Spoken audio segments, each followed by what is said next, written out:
Bonjour et bienvenue sur Vidéo Club 58. Aujourd'hui pour la pause mag, le numéro de juillet 1985 avec en couverture l'extraordinaire Le Jour des Morts Vivants de George Romero. On démarre ce numéro de juillet 85 avec un long entretien en compagnie de Stan Winston. La nouvelle coqueluche des effets spéciaux se penche sur sa jeune carrière et livre de savoureuses anecdotes sur sa méthode de fabrication et sa vision d'un métier alors en plein essor. Ensuite, c'est le nouveau Argento, Phenomena, qui passe par la vie tranchée de la Team Mad, qui sort une fois de plus conquise par la nouvelle proposition du Dario. Plus loin, c'est Tom Savini, autre grand maquilleur, qui passe l'étape de l'entretien.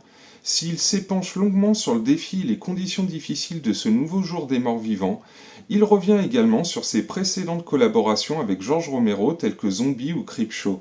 Mad Movies consacre également un article au réanimateur de Stuart Gordon sur plusieurs pages, histoire de marquer le coup pour un film qui ne les a clairement pas laissés insensibles. Troisième entretien dans ce numéro avec cette fois Toby Hooper, déjà un habitué des pages de Mad qui vient défendre son nouveau film, l'ambitieux Life Force, très attendu à la rédaction. Dans les chroniques du cinéphage, on peut noter un très bon article concernant le premier film des frères Cohen, Blood Simple, ainsi que le nouveau Woody Allen qui tentait une incursion dans l'univers du fantastique avec le plutôt fraîchement accueilli La Rose pourpre du Caire. Ensuite, Mad Movies consacre 6 pages au genre du péplum fantastique, un dossier très intéressant pour l'un des sous-genres les plus méconnus du grand public. Pour finir, la team se penche sur Planète Interdite, un classique de la SF qui n'a pas volé sa place dans la catégorie des films décryptés.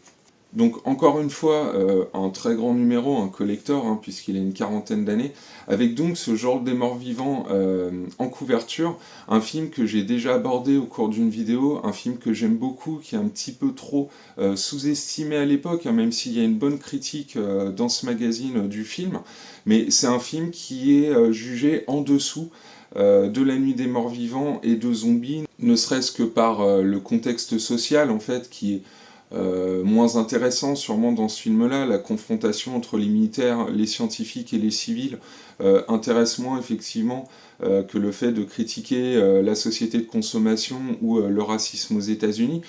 C'est sûr, c'est un peu en dessous, mais par contre, le jour des morts vivants va être réhabilité bien sûr au cours des années et encore maintenant, voilà, on considère que le jour des morts vivants a beaucoup de choses à dire, reste très intéressant.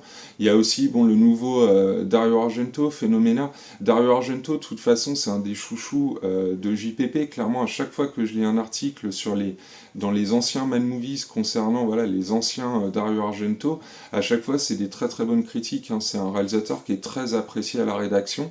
Et vous avez aussi le nouveau Toby Hooper, Life Force, donc projet avec la Canon, qui est très très attendu, qui lui va vraiment être un non-succès. Ça va être très compliqué cette période Canon pour Toby Hooper. Mais voilà, donc en tout cas, c'était un numéro que j'ai trouvé très intéressant. Il y avait aussi donc le premier film des frères Cohen que la team avait vu et a bien mis en avant aussi, qui est un excellent polar que je vous invite à voir. Et donc voilà, ça m'a fait très plaisir de vous proposer ce numéro donc de juillet 85 et je vous dis à très bientôt pour une nouvelle pause mag.